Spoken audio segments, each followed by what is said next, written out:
Ladies and gentlemen, welcome back to the Fight Pit Podcast, Wrestlemania 39. Yeah. Yeah! Yeah. This is episode 15, and we're just going to get it started right off the bat. WrestleMania 39, Night 1. I like the Kevin Hart's beginning segment. That cold open was nice. And then Snoop Dogg and The Miz, they came out, and they're the hosts of WrestleMania, so they announced the first match. Austin Theory versus John Cena, U.S. Championship. I thought it was a good idea to start off with this match. Oh, yeah. I mean, especially for night one, this is just a championship match immediately. Get you all settled. Well, honestly, this was a very disappointing outcome, so I think that's why they put it first, because... Which, I mean, it's okay. Like, you build up from here. But either way... it allows for the show to just go up from there. Either way, I mean... It was good. They had the Make-A-Wish kids with John Cena on the stage, so I thought that was pretty cool. And why'd they have to do the Make-A-Wish kids like that? Have the Make-A-Wish kids come out and John Cena loses? Why would you do that? You're stupid. I do remember the build-up to this, like, actually leading up to it. The build-up was awesome. Yeah. Remember, it was John Cena, like, burying Theory on the mic and all of that, so... At least I don't saying have to have... they don't buy it. They don't buy it, and at least I don't have to have Pandin cheer yeah, noises. that was crazy. I was like, man, he getting real.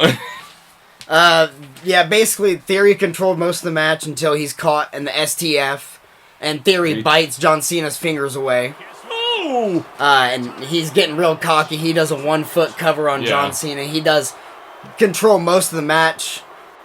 Cena's stuck trying to get a comeback, and he tries for the AA, and Austin Theory just stops his momentum with a DDT. Beautiful. John Cena, basically, Theory controlled it, and John Cena was stuck the entire match. I thought it was very, like, Theory was controlling the entire match. John Cena was just... go with the flow. And he was just kind of stuck there. Yeah. I didn't really get much offense in, to be honest. Yeah, he did the 5-knuckle shuffle, and he tries for the AA, and Theory, like, his feet hits the referee, and the referee falls down.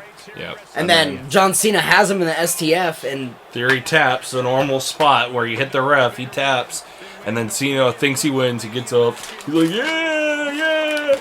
And then he tries to get the attention of the ref, and what does Theory do? Comes up behind him, ding! Low blow. And from there, just... literally just picks him up from there. It's A-Town down. 1, 2, 3. Theory wins. Disappointing. Sad face. Very disappointing. Yeah, I don't know. It just wasn't really a good match. I wish John Cena would have gotten more offense in. Like, literally, this is his first pay-per-view in a while where he didn't get to hit an AA. It's so weird. I mean, sometimes matches, like, they don't feel like they're good just because of the drama heading into it. Maybe, like, you want to see Cena win. I remember at the time I didn't like it, and looking back at it, I didn't like it. Yeah. Like, I don't know. It didn't do anything for Theory. That's the crazy thing. Yeah, but anyway. Cena was right. This was a match I was super excited about. Titus O'Neil, he joins commentary for the showcase match.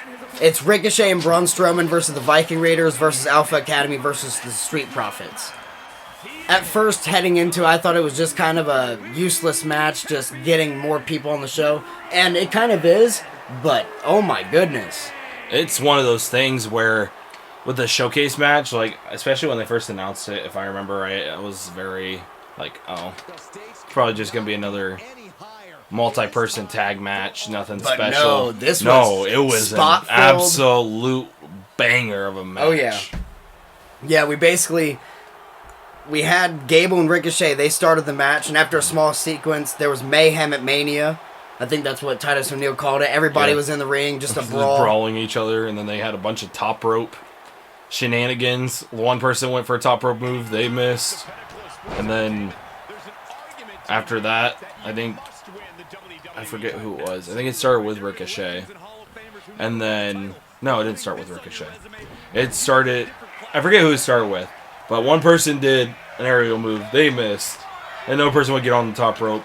They did a move off the top rope, they would miss. And then Ivar, I think, tried to do a moonsault onto, I think it was Braun Strowman or something. And he missed. And then... Well, before we even got there, we had a crazy O'Connor roll German suplex by Gable onto Braun Strowman. I mean, leading up to WrestleMania, that's when Gable did the German suplex on Strowman. This O'Connor roll German suplex was so crazy. Yeah. I mean... We haven't seen Gable do a move like that on somebody Strowman's size at the time. Dude, there... Like, I was watching it with my family. We seen that, and we were like, oh my goodness. And then online, social media was going crazy. Look at Gable. He should be a world champion. Big boy Gable. He is. Big boy Gable. Like, probably the most wrestling proficient guy on the roster. Maybe other than Gable Stevenson. I don't even know if he's in WWE anymore. He doesn't do anything. Yeah, I don't know what they're doing Gable, with him. dude, he's great. I mean, I don't know about World Championship material. Definitely mid-card championship material. Maybe World Champion eventually, but we'll just have to see about that. And then, we had that spot where it was Ivar jumping off the top rope, moonsault, he misses, and then Strowman hit a huge, I called it Strowman splash. Oh, yeah, I remember that, the body splash. And then Titus O'Neil in commentary goes, like when Otis comes up, I think he tried to go on the top rope or something like that, and Titus is just like, man, Otis, he's just sweaty. Otis is just sweaty. He's a sweaty man. The best, I think it's called Tower of Doom, that, where they have multiple men. Yeah. This was maybe the best Tower of Doom. It had two people on the bottom, like two of the big men. You had the one person on the top rope that started. I believe was it Otis that was already on the top rope? I don't remember who was on top rope. No, it was Montez. It was Montez. Basically, it had two people carrying two people, and then two people had Montez, and then Ricochet came from the top rope. And then just did a splash on top of him. I was like... That was awesome. And then a Strowman Express. He hits that first Strowman Express. The crowd's going crazy. He hits the second Strowman Express. And out of nowhere... Dawkins just... BAM! Hit sticks him. Out of nowhere, just... Dawkins showed that he used to be a football player, and even Titus O'Neil said it. Titus O'Neil said it on the commentary, so that's where I got that from. But out of nowhere again, a springboard shooting star press by Ricochet. This dude almost landed on his feet. I saw it. I'm like, dude, he could have landed on his feet after that. That's crazy. The crowd was going crazy. He goes to the top rope. Angelo Dawkins is in the ring, shooting star. But Angelo gets his knees up and catches him too. While he's on his knees, Montez gets a splash, which just looked devastating. And then the Street Profits won, and this was just pure chaos. But it was awesome. It was one of the best underrated matches of the night. It's one of those matches you're like, I don't think it's gonna be any good, and it ended up being probably could have been a match of the night if not for a couple of matches. I mean, when it came to the storyline, obviously not. And that's the only thing that topped it. But if there wasn't like the Usos versus Zayn and Owens and Charlotte versus Rhea, this would have been, if this was on Backlash or something, crazy. There was Omos versus Lesnar hype, but that was on night 2. But they just had a little hype package. And then Seth Rollins versus Logan Paul. And they had a little segment beforehand. They did it on night 2 as well, where there was just Xavier Woods and the up, down crew.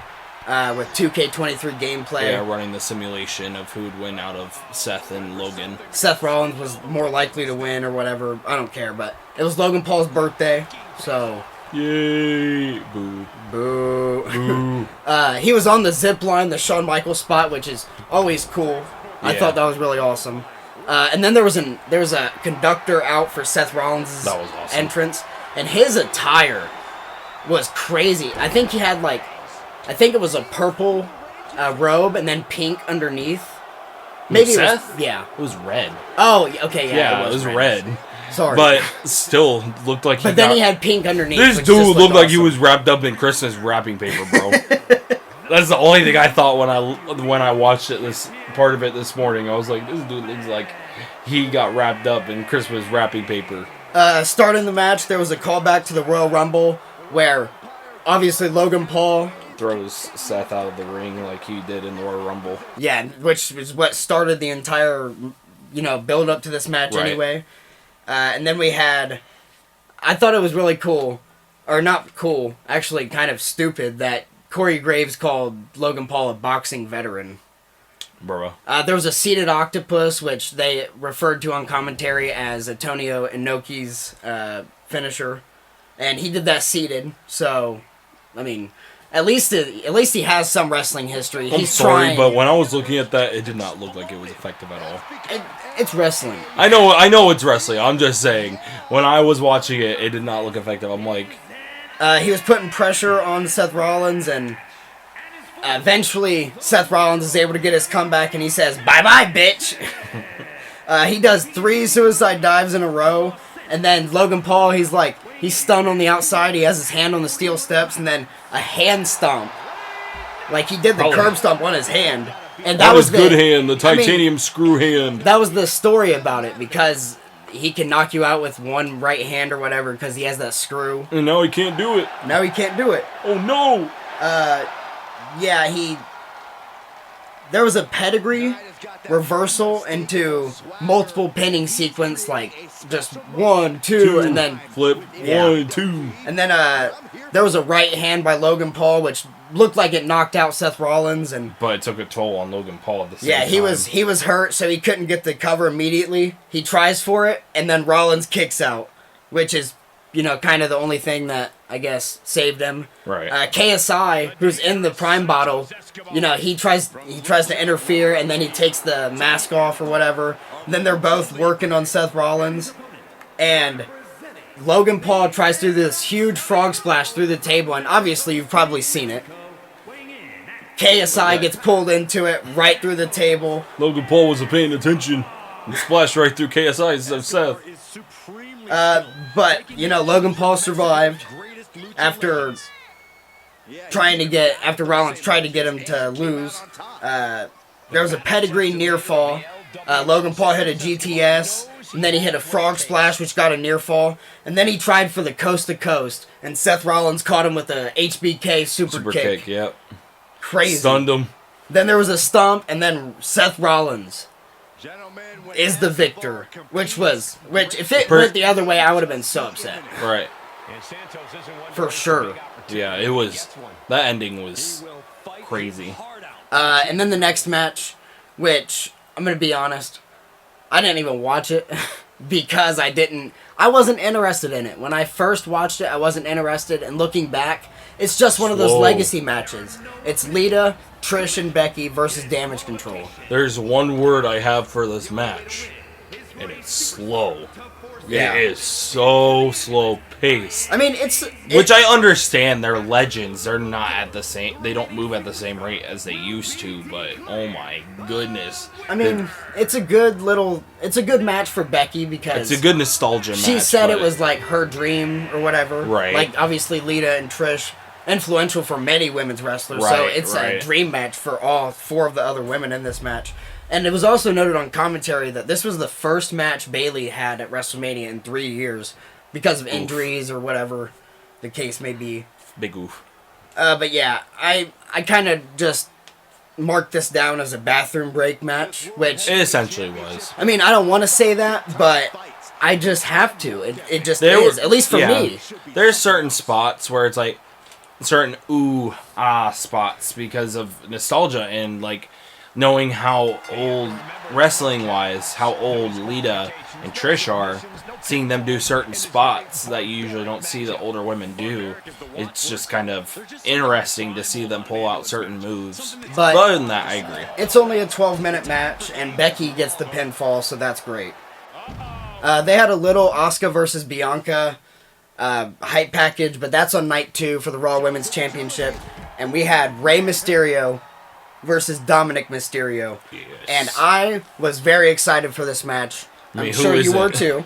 Who wouldn't be? I mean, with knowing like the build-up of this, like even through social media and everything, you knew this was going to be a good match. It might be slightly goofy, like in senses of different spots, but you knew it was going to be a good match. And honestly, this match, it was definitely...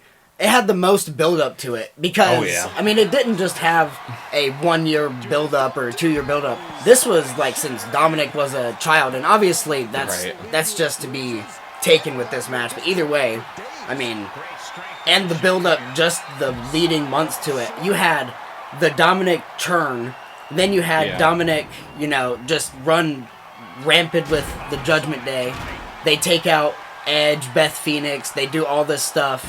And Rey Mysterio doesn't want to fight his son, but he eventually does. And Dominic Mysterio comes out first. Oh, I do want to mention Bad Bunny was on commentary for this. Yes. Not on the English side, so we couldn't hear him. But he did play a role in the match, which you kind of thought he was going to. But Dominic Mysterio's entrance was kind of cool. Because you had him with the, Mysterio legacy mask, basically. Right. And he was being chauffeured to the ring. Chauffeured. Stone Cold style, by police. Which, it's just so cringy because it's like... Condom. I mean, it's so funny how they built his character. Because it was literally, he went to jail for 1 day, and now he is a menace to society. Dirty Dominic Mysterio. Condom. This has been going on for over a year, and he was in jail for 1 day. Going to his parents' Thanksgiving. And this dude has Bad to the Bone set on repeat. Ray's was even cooler, though, because you had Ray in the convertible. The Eddie lowrider. Guerrero lowrider Yes. with Snoop Dogg. You had Snoop Dogg's music playing just as they come out with the car, and the crowd can actually see it. Eddie Guerrero's music starts playing. Viva la raza. And then Rey Mysterio's music starts playing, and it's like so much nostalgia. That entrance was probably one of my favorites of all time. Probably the first notable moment in the match is when Rey Mysterio had that belt and he whooped Dominic Mysterio like he was his child, because he is his child. That was great. And then Dominic Mysterio went outside. He keeps picking with his mom and sister, and he throws a drink in his sister's face. She about to throw hands with her brother. Rey Mysterio comes to comfort her, and then Dominic takes advantage, just punches him in the face.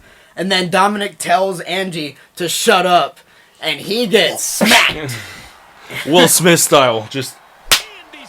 Oh, yeah. And, obviously, I'm not going to cover a lot more moments in this match, but it's Rey Mysterio versus Dominic Mysterio. Yeah. Even if you don't like Dom, Rey Mysterio is one of the best wrestlers of all time. Right. Quick-paced, awesome. Priest and Balor come out, and...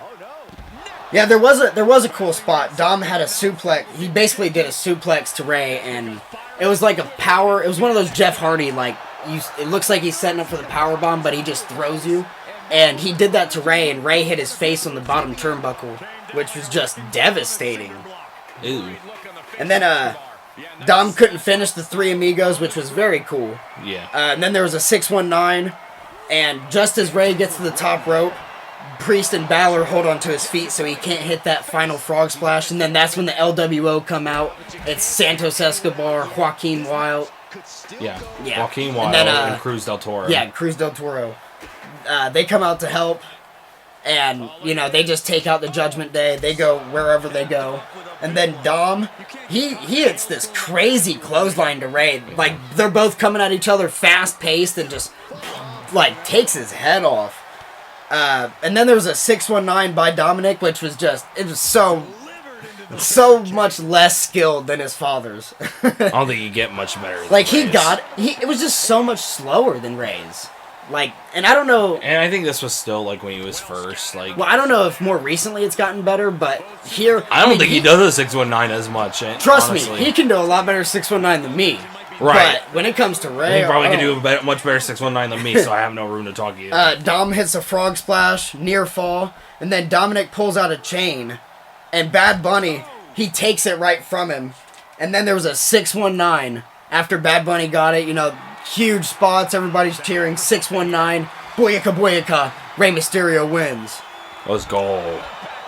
And it's only fitting that the next match on WrestleMania 39, Night 1, is Dominic Mysterio's mommy, Rhea Ripley, defending her championship. Or not defending, she's actually going for Charlotte's championship.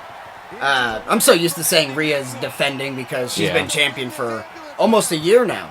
Yeah. But this was the first match, and this was really the beginning of her current run, I think. She was mommy, kinda, but now she's on a different level. Yeah. Now she is mommy. But yeah, they said on commentary a star-making performance. And honestly, at the beginning, Charlotte seems to have met her match. We're so used to Charlotte dominating. She's showing why she's on top. Why mommy's always on top. There was a German suplex where it was by Rhea. Charlotte lands directly on the top of her face, and for the rest of the match, there's a red mark on her nose. It looked devastating. It looked like one of those German suplexes that hurt somebody for real. Yeah. Like, we're just happy that it wasn't one of those things like Big E.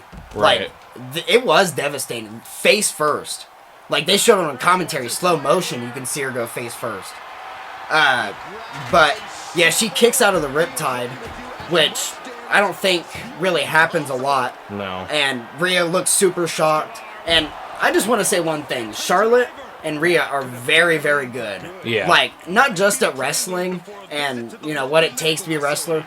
When it comes to the storyline telling, like, their faces, it's like Undertaker and Shawn Michaels level, but on the women's side, which is just awesome that we don't have this Divas stuff anymore, and it's actually, it's great.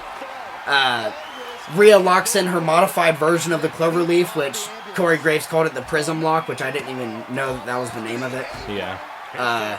And then Charlotte, she gets out of it and hits a spear. She gets a near fall. And then this was really the first showing of Charlotte having doubt. You know, not just in this match, but in, like, her career, kind of. Or at least that's what Corey Graves said, you know. Charlotte, she had tried for the figure four the entire match, and she finally got it. But Rhea was right next to those ropes. Charlotte, her face, I don't really remember exactly how it happened, but she basically went face first into the ring post, like the top of it, to where she was out. And Rhea, she just looks up, gets a cheesy smile on her face, and gets on top of that rope. There was a huge riptide from the middle rope, and that's when Rhea became Mommy Champion. Mommy Champion. There was an Intercontinental Championship hype for the next night. Obviously, Gunther, McIntyre, and Sheamus. And then Theory did a little promo where he basically was like, yeah, I made John Cena believe. The Miz and Snoop Dogg, they came out and they announced the attendance. And, yeah, basically McAfee comes out. And then there was a match between The Miz and McAfee. And, you know, it's kind of funny. You know, bathroom break. You know, whatever. It was kind of cool. I can't remember the football player that was out there with him that came out of the crowd because Miz was taunting him. George Kittle, I think is his name. I'm not sure. I think that's who it was. But yeah, they both whooped on the Miz. And then right before the main event of WrestleMania 39, Night 1, Lil Uzi Vert came out and performed the song, I Just Wanna Rock. Which, I don't know about anybody else. I know I did hear some things about how this just didn't fit. I liked it, because I'm a Lil Uzi Vert fan. And he basically did the entrance for the Usos. Because right afterwards, you hear the Usos music playing, Lil Uzi Vert, you know, handshakes them. I thought that was a cool moment. And the Usos come out, and then Kevin and Sami come out, and here we go, Tag Team Championship matchup. Yeah, this chaotic. I mean, first of all, this isn't just this match. This is the Bloodline. This is the peak of the Bloodline, like right after not right after Elimination Chamber, right after Survivor Series War Games, Bloodline versus Owens and them. And then Sami turns on the Bloodline by hitting Roman in the back. Yeah. And then they just beat him up and beat up Owens, and then they beat them up for a while until WrestleMania. So now we're here. Tag Team Championship matchups. The Usos basically control Sami for most of the match, not allowing him to tag Owens in. They do show they're the best. Kevin and Sami have never had the tag team champions. Yeah. I think they said on commentary the Usos this reign, this had got them over 1,000 days as tag team champions together. Yeah. Which is awesome. Crazy. Yeah, awesome. Crazy awesome. It's just crazy, you know? Crazy and awesome. Just all over the place, just wild. Owens finally got the tag in, and the crowd goes wild. Owens goes wild. There's a great sequence when Owens tried a swanton on Jay. and got his knees up, and then immediately there was an Uso splash near fall. Then Sami hit Jay with the brainbuster on the apron, which did look devastating. It was awesome. Then Sami Zayn has the nerve to do the Uso splash and try to win this match near fall. Dang. And then Sami does the Blue Thunder Bomb on Jimmy, but Jay Uso, he had tagged in Jimmy, so he does that, and then Jay comes in, and now it's Jay versus Sami. There was a double super kick on Zayn, and Zayn kicks out with very little vindication. And then there was another double super kick, and then he kicks out this time, and the crowd goes wild. They went for the 1D, and just as they were about to get it, Jay had him up. Owens grabbed Jimmy's leg and pulled him out of the ring. And then Zayn, he does a roll-up, and this was just awesome, this moment. It's Zayn having Jay in the roll-up. 1, 2, we're about to get a 3. Kevin Owens is holding on to Jimmy, and Jimmy is literally like, he has his hands going, trying to get to Jay, and it just looks so amazing, but obviously a near fall. And then there was a double slam. The Usos basically took out Zayn. Owens was going crazy on them. The Usos finally gained control back. A double slam. That's the only way I can describe it. Kind of like they picked him up and just threw him. Rock bottom style, but a double slam through the table. And then there was a 1D on Sami. 1, 2, kick out. It was insane. The pop. And then the commentary said, kicked out of the 1D. No one's ever kicked out of the 1D. Iconic Michael Cole moment. And then you have Jay having Sami in the corner just smacking him. What are you doing? You break up our family. You're trying to do all that. You thought I'd choose you? Just for real, smacking him. It's crazy. And then there was a haluva kick to Sami by Jay. And yeah, I think it was a near fall. I don't have it in my notes. I'm pretty sure it was a near fall. Yeah, there was an exploder out of nowhere. Jay has him, and Sami just grabs him. Exploder into the corner, and then Owens gets the hot tag. 2 pop-up power bombs. 1 to Jimmy, 1 to Jay. Haluva kick, stunner, kick out. The crowd is going crazy. What? Haluva kick by Sami. Stunner by Owens, and then a kick out, and then both teams completely exhausted. Crazy night. They both stand up. There's a standoff. Face to face, and then they start going back and forth. There was an Uso splash near fall, and then Sami. Basically, they have Owens up on the top rope. I think they're about to hit like a super 1D or whatever. And Sami pulls Jimmy out of the ring, and Kevin does this.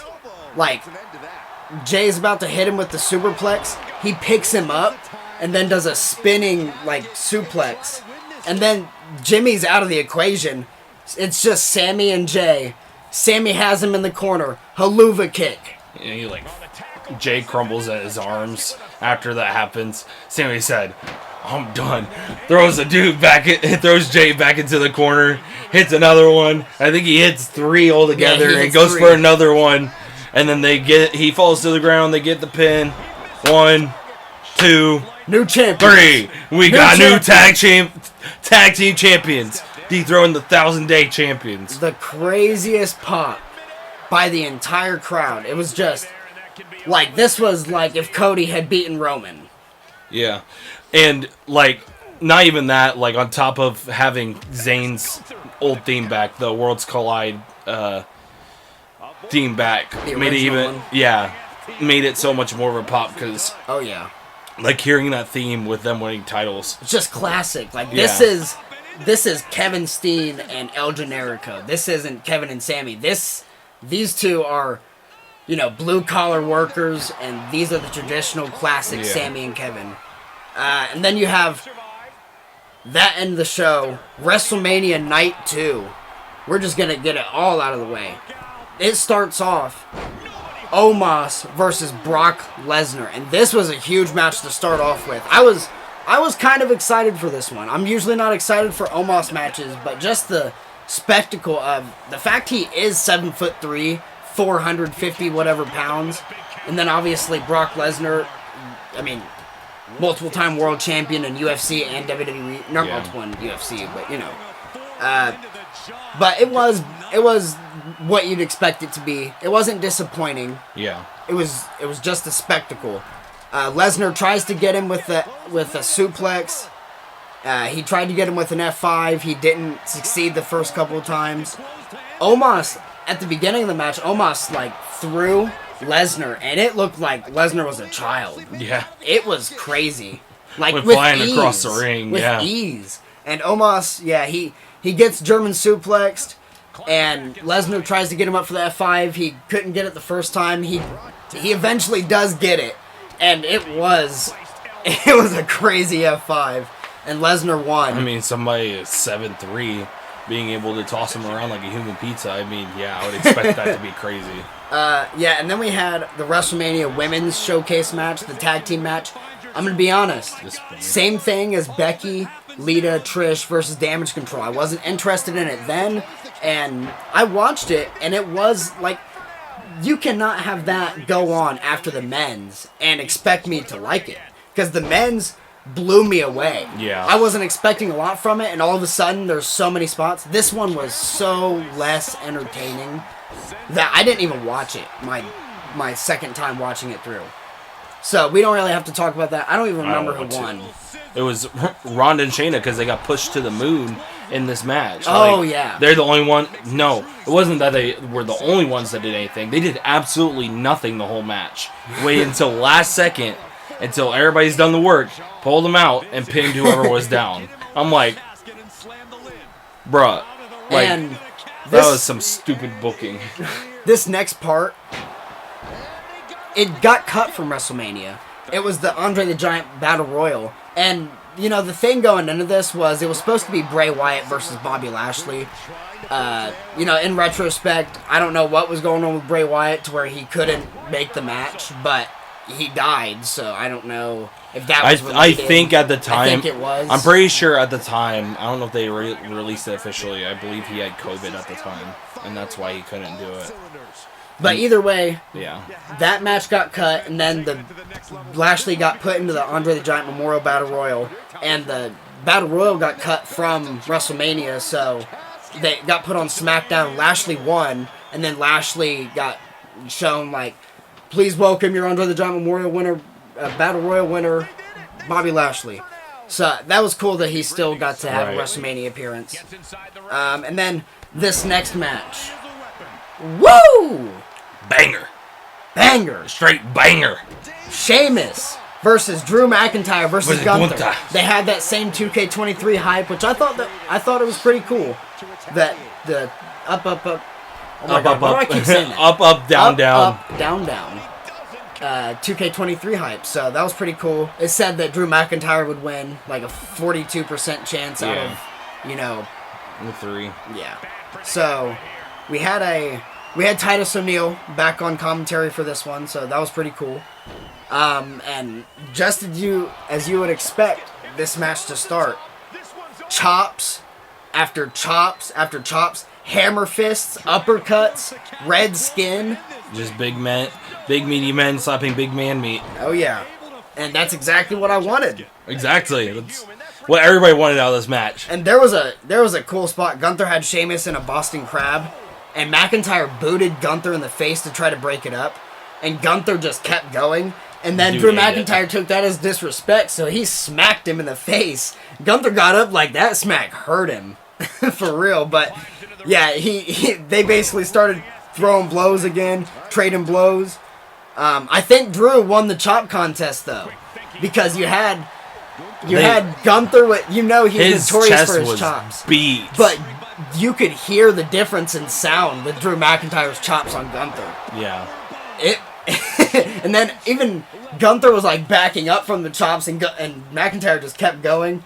And then Drew and Sheamus were literally fighting over the right to beat up Gunther. Gunther was in the corner, and they were just trying to beat him up. Sheamus would pull McIntyre off, vice versa. And Michael Cole said that. And then there were 6 beats of the Badrin plus chops.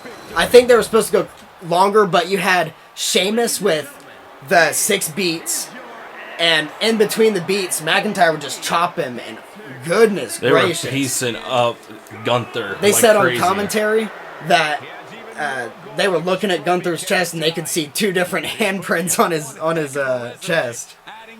Goodness. And I thought there should have been more, but it literally looked like Gunther crumbled from the pain, which I wouldn't be surprised. Yeah, I was about and to say then that. Drew McIntyre got caught on that apron with Sheamus in the ring, and that's not the spot to be. Nope. And he hit 20, I counted them. They said 30, but it was actually 28 beats on Drew McIntyre's chest, and it was just awesome. It was amazing. Non-stop. There was a lariat that decapitated Sheamus by Gunther, and that was a near fall. There was a white noise on Gunther from the middle rope, and then he got him up for the Celtic Cross. That was a near fall.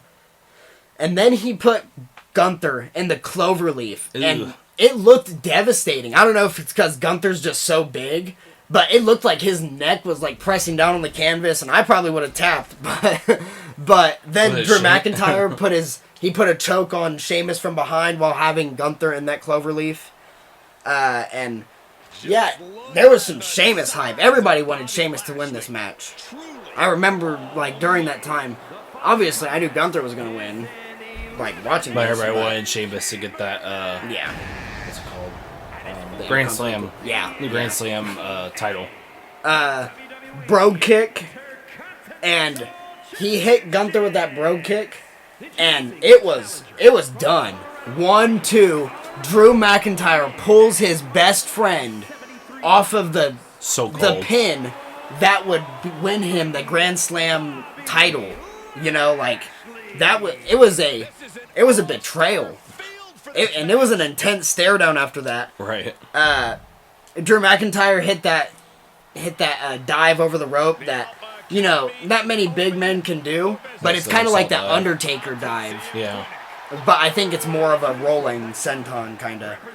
And then there was a brogue kick where Drew McIntyre was going to hit the Claymore, and just as he was going to, Sheamus hit that brogue kick, and that was a near fall. And they were battling for a while, Sheamus and McIntyre. McIntyre hit the Claymore, that was a near fall. And then McIntyre was caught with the brogue kick, and Sheamus was about to win, and Gunther hit that huge splash that he does. He powerbombed Sheamus into Drew McIntyre, and then he powerbombs McIntyre and pins McIntyre, defending and retaining his Intercontinental Championship. That ending was brutal. Oh my goodness. Great. That was, like, I knew going into it would be great. Yeah. And watching it the first time, I was pleased. Watching it the second time, I was happy. Like, just, oh my gosh, this was as good as I remember it. And then we had the Raw Women's Championship. Asuka versus Bianca Belair. And Bianca Belair, I really think she's like the women's version of John Cena. Yeah. She had the kids out there dancing. That's not the only reason. But I also think Belair wins, lol. Just like Cena wins, lol. Right. Lol. LOL. Lol. Kid terminology. Lol. Lol. Lol. But yeah, I wanted Asuka to win so bad. I remember going into this, I really wanted her to win. Yeah. Like when she won that Elimination Chamber, I was ecstatic. I was so ready for Asuka. I was ready for Asuka. Even though she said nobody's ready for Asuka, he was ready for Asuka. I was ready. Yeah. Bianca starts off pretty fast, and Asuka obviously has a lot of luck with a slower pace. Right. And when the pace does get picked up on her, she throws that mist in your face, and slows you you're down. gonna slow down. But Asuka eventually slows it, and Bianca did a standing moonsault, like a springboard, kind of like where she puts her feet on the rope, like on all 3 ropes, kind of like a handstand thing. Sorry, I'm stupid. I can't explain it well. She did a standing moonsault, and that got caught right into the Asuka lock. They ended up taking the fight outside, and this was a great move for Bianca Belair to have. If anybody would have this, it would be a Bianca, and it's the Batista Bomb. she hit that Batista bomb on Asuka on the ringside, and even Corey Graves said, "Did you hear that? That thud?" Ouch. There was a springboard into the ankle lock, and then like Bianca, I seen Asuka. She was trying for a move, like it looked like Claudio's suplex but she did it from the bottom rope. She was trying to do it to Bianca on the outside.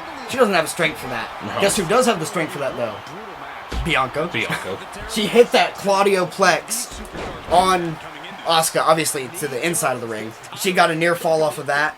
And then there was this spot really got me. The Grand Slam into the top turnbuckle. The Glam Slam, the Beth Phoenix's finisher, right into the top buckle. Ouch. Yeah, that was really good. And then Asuka, after the pace was still going, she tried for the mist. She missed the mist. What? Do you get it? She missed the mist. Hey, shut up. Don't make fun of me. I'm not making fun of you.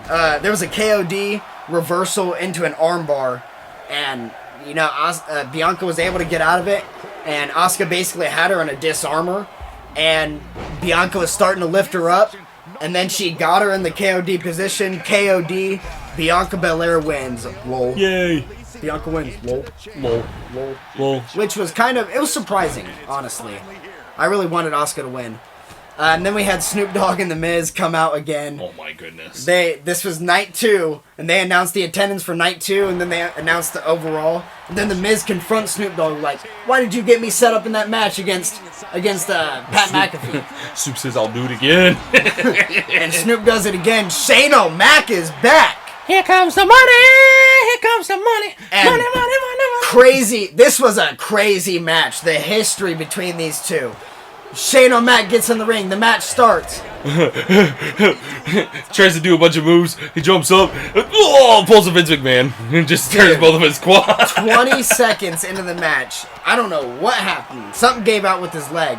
And The Miz was just standing there awkwardly. I think he literally tried to do a jump to avoid him. And he landed wrong. And he tore both of his quads. He pulled a Vince.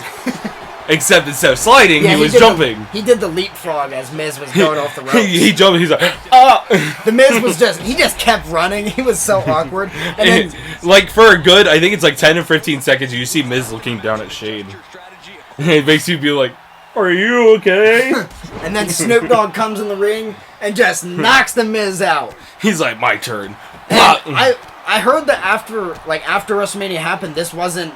Obviously that wasn't planned. Snoop Dogg saved the day. He just did the off intuition. That was improv too. He punched him, and then Miz took a bump, and then he got back up. He took another bump by that punch, and then Snoop Dogg hit the people's elbow. He hit the Snoop Doggy Dogg elbow. And yeah, that was basically it. And Snoop Dogg reigns supreme with that fake championship he has, which was pretty cool. And I'll tell you what else is pretty cool. Well, it's pretty cool. Brood Edge. Oh, yeah. Edge versus the Demon. This was Brood Edge versus Demon Finn Balor. This is like... Can't really get much better than this. This is stuff you would play on WWE 2K24. Okay? Right. Like, this is something... I don't know about 2K24 because Edge is not in 2K24. Okay, shut up. 2K23. 2K20 when you're imagining NXT Balor versus Edge. This was Hell in a Cell. This is like a dream match. And the build-up was way too long. You have the Judgment Day Edge storyline go on for basically since WrestleMania 38 when he had Damian Priest first show up against AJ Styles. And then they had the Judgment Day form and Edge got kicked out. Balor kind of took over. He kind of took over. They say there's no leaders, but whatever. Yeah, the build-up was way too long, but I think it was worth it. And for it to lead up to this match, it was definitely worth it. Yeah. The Edge entrance, that Slayer theme, that was amazing. That helmet was so weird. Yeah. It was basically this, like, glass mirror, helmet, and it reflected all the light in the stadium, Yeah. So it looked really cool. It looked really trippy. And, just as cool, Purple Demon, Finn Balor. Which this was the debut of Demon Finn Balor since being in the Judgment Day, and it was purple, so it was really cool. Awesome. I remember it. I mean, I wish it didn't have as much red. That did kind of, I don't know. But the purple that was there made it look so cool. I loved it. But that's just nitpicking. Right. It was still cool. It started off. Edge punched the Demon, and Balor had no reaction. They went outside of the ring. Balor grabbed a kendo stick, and Edge had a chair. And I thought the colors were stupid. They had purple and red, like kendo sticks and chairs, just for the brand of the match. Kind of stupid. I always think those gimmicks are a little, just kind of off-putting. It's like, why is that there? This makes it more cartoony. This is a serious match, kind of. I mean, this was a really cool match, though. Right. Balor he was hit with a steel chair, had no reaction, and then he just started wailing on Edge with that kendo stick. Then a really cool spot. I think they did this with Becky and Sasha, something like that, in the Hell in a Cell, where Edge trapped him in the corner of the Hell in a Cell with a kendo stick. Oh, Two kendo sticks. I remember that, yeah. He went to the apron and then hit a running drop kick to Balor. He had him there for a little while. He set up a table in the opposite corner of the Hell in a Cell. And then, he hit Gangrel's Impaler, that move. Yeah. Cool little nod to Gangrel. Yeah. I remember one point Balor, hit a drop kick on Edge, and he bounced off the cage, bounced off the apron, and then hit the floor, and Corey Graves said, Edge acting like a human pinball. And then Edge, the table that he set up against the Hell in a Cell, Balor basically hit him with a shotgun drop kick right through it, which was a cool little spot. And then he just started resorting to being pressing circle with the steel chair in 2K24, just throwing the steel chairs at Edge's face. I think he even split him open with one of them. I'm not probably. But it was pretty cool. They got back in the ring. Action continued. Edge hit Christian's kill switch, which was another nod to a former partner. And then he grabbed a ladder and threw it at Finn Balor. And that's when it busted him open. I thought at first it was just, okay, Balor, he had his hands up. He didn't get hurt. That ladder, he got. The rungs went right, his arms went right between the rungs. My dude's face was busted. Right into the face. And, the doctors had to come in. He was what you would call a stoppage. Pouring. Yeah, they had to stop them. Well, not stop the match, but they had to interfere and get everything cleaned up for a good probably 5-10 minutes. Probably not 5-10 minutes. What are you talking about? It felt like that. It was 2 minutes. It felt like that. It did feel like that because I was excited for this match. Balor finally he got up and basically he drops Edge, hits him with a double foot stomp, and I've seen him do this before. That was a devastating double foot stomp. I felt like that may have been a receipt to Edge for that. Probably. That was... it looked like it hurt. And then Edge basically had a ladder set up in the corner, and he tried for a spear. Balor got out of the way, and he hit his face on the ladder. So that was a pretty cool spot. Balor tried for a roll-up. He got a near fall, and then both of them end up clotheslining each other. Stalemate. That's what a stalemate is in wrestling. That double clothesline, both are down. And Finn Balor hit a coup de grace and got a near fall. And I was surprised. You never see him get a near fall with them coup de grace. Yeah, that's like a stake through a vampire's chest. That's what they referred to it on commentary, and it literally is. It's a crazy move to take. Yeah.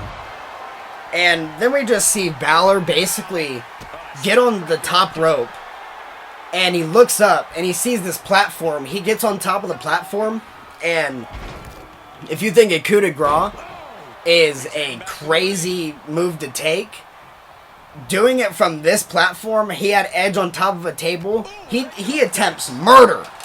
And Edge gets out of the way, luckily. And that's basically the downfall. Balor gets hit with the spear, and he kicks out, which was insane. And then Edge is done. Concerto, 1, 2, 3, Edge wins, and finally slays his demons. My bro turned to brutality. Dude. Then there was a Bianca Belair promo.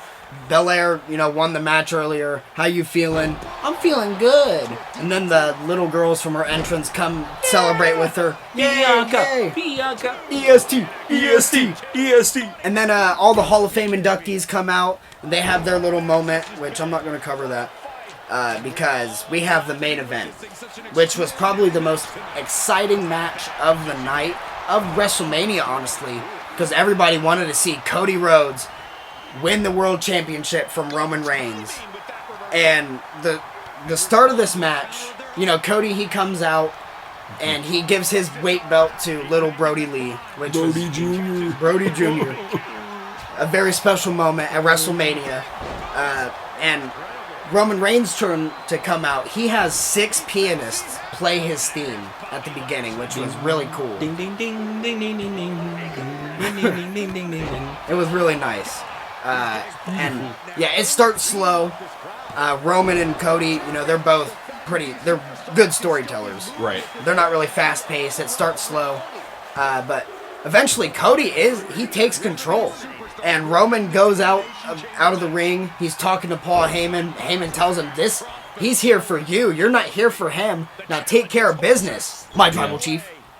But Roman might be the best storyteller. Mm-hmm. Like, he gets out of pins. Also, his wrestling style is very much great at storytelling. Some of the best, honestly. Dude, he gets hit with the move. You see his face. It's so, it's like a cartoon character. And then he falls to the mat. He gets pinned. 1, 2, and then, he kicks out at 2.99 every time. Right. When it's those near falls. And then, which, this really told the story. Cody tries the disaster kick, and Roman catches him into the power bomb.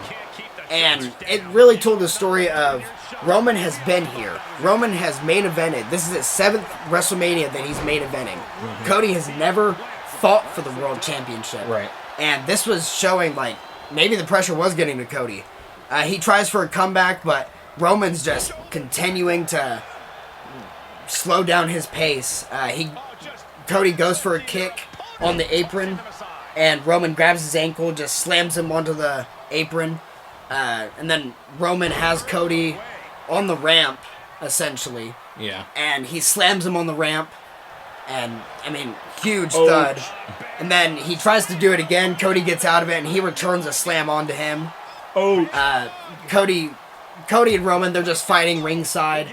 Cody gets him in the ring. Roman is in the ring. Cody's trying to get up there. He's on the apron, and Solo hits him with a steel chair. And he just a little sneaky. And then Cody's down, and Roman hits him with a drive-by. Roman slows the pace down once again.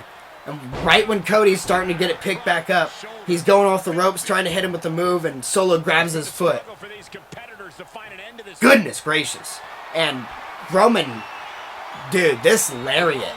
He hit him with a crazy lariat after Solo grabbed his foot, and Cody, did a full flip. Yeah. It was awesome. I love when they do those spots. It was awesome. Roman slowing the pace down still. He puts Cody on the outside, and he basically puts him on the Spanish announce table, powerbomb position, trying to do it through the normal announce table, and he gets back body dropped right through it. Almost kicks Corey Graves in the face. He went right through that table, and Cody Rhodes is back in the fight. Basically, they were back in the ring, and Roman, trying to slow the pace down. Cody's trying to make his comeback still. Hits a Randy Orton scoop slam. And then Roman gets up. Cody cutter. 1, 2. Near fall. The entire crowd is on their feet. This was just awesome. And there was a nice line by Corey Graves. We might be on the very precipice of history. Solo hits Cody with the weight belt, and because that made a sound, the referee he's checking Roman. You hear that sound, and then the referee just stands up straight. Was it you? Yeah, and Solo gets sent out. I saw you. Get out of here. And then Solo's sent out. Roman has the weight belt, and he's keeping it secret from the The ref tries to pull it away. He said, What do you think you're doing? Give me that weight belt. And I Cody just love Rhodes, the look that Roman gives when the ref tries to take the belt. He's just like, who do you think you are? Cody Rhodes, he almost gets hit with it, and then he gets the crossroads on Roman. 1, 2, kick out. Ugh. And then, yeah, Roman, he was able to get back into control. Hits a Uranagi, which, Michael Cole called a rock bottom. Near fall. Cody reverses a Superman punch into the pedigree. 1, 2, near fall. Oh. There was a disaster kick that was caught into a Superman punch. That was beautiful. That got a near fall. And then Roman tries for a spear. And Cody Rhodes basically does like a float over pin. And then he gets him in the figure 4. And Roman Reigns, this might be the end of his reign, but it's not. You already know it's not. Cody kicks out of the spear, that was a huge moment as well. And Cody gets caught in the guillotine. Ooh. And he was in this for probably 3 minutes. He almost escapes it, but just as he is about to, Roman wraps his legs around him and Cody falls to the ground. Cody eventually escapes, and he's just raining down right hands on Roman Reigns. And you can just see, oh my goodness, Cody might actually win this. He tried for a bicycle kick, but that took out the ref. And then there was a Superman. There was a Superman punch, and then a clothesline. Cody tries the crossroads, and this is right here. This is his moment. And the referee's down. The Usos come out, because of course they do. They're able to hit a 1D on Cody Rhodes. But right after they do that, Cody Rhodes gets helped by Kevin Owens and Sami Zayn. Yep. They make the save. They're brawling. They just had their tag team championship match. And then after they get the Usos taken care of, they attack the Usos, get them out of the ring. They turn their attention to Roman. They're like, no, not today. Stunner by Owens, turns around, puts him in the corner. Then Sammy hits an Aluva kick. And then from there, Cody Rhodes is down the entire time. Right. And he makes the crawl over. And then Usos try to come back in. Sammy and Kevin end up tackling the Usos out of the ring and just goes into the crowd. And then... yeah, a near fall off of that. 1, 2... This crowd was going crazy, and they were both on their knees hitting that boo yay sequence. Boo! Yay! Boo! And then Cody Rhodes, he's starting to get fired up. Hits the jab, hits the jab, hits the jab. The bionic elbow at WrestleMania 39 Night 2 main event. His father's move. And then he hits the crossroads. 1. He picks him up. He hits another crossroads. 2. He picks him up. Corey Graves says on commentary, finish the story. You need to finish the story. Keep going. And then Solo, just as he's about to hit that last crossroads, Solo hits the Samoan spike. Oh! Roman Reigns hits the spear. 1, 2, 3. Cody doesn't finish the story with a rubber chicken sitting beside him. What? You don't remember that? Dude had a rubber chicken sitting by his head after he lost. Really? Yes. Go back and look at photos of WrestleMania 39. There's a rubber chicken literally sitting by Cody's head after he loses. It's hilarious. I hope there's not a rubber chicken sitting next to him. And then if you watch Raw, like I think Raw's after that, he references it a couple times in promos, the rubber chicken being by his head. I hope there's not a rubber chicken when he loses this year. I hope there's thousands of rubber chickens when he wins this year. That would absolutely suck for him to have lost at WrestleMania 39, for him to have his Royal Rumble match win again, and then WrestleMania 40 main event he loses. Dude, that would suck. That would it would be kind of funny, though. I don't know. A lot of people were saying Triple H was wrong for having Cody lose last year. If he has him lose this year, I mean, I don't know. I kind of trust Triple H. We'll see you in the next one. See ya. Triple H does cook. He be cooking Chef Trips. He be cooking meth. Up in it, bitch, we tryna get higher. Put it back, I cook in the rack, me eating that pack a million stapper, holding it down, pull up in the primary riff. They're just not faking the cap. Yeah, killing the trapper, coming back, I'll break new loose, keep up in the track. I'm feeling the beach, burning, healing, marketing, typing, making me scream. Don't clap in the sea, air track and pee. I'm master love, but fiend too deep. I'm switching my game, take pass and see. But with my shot, no line to see.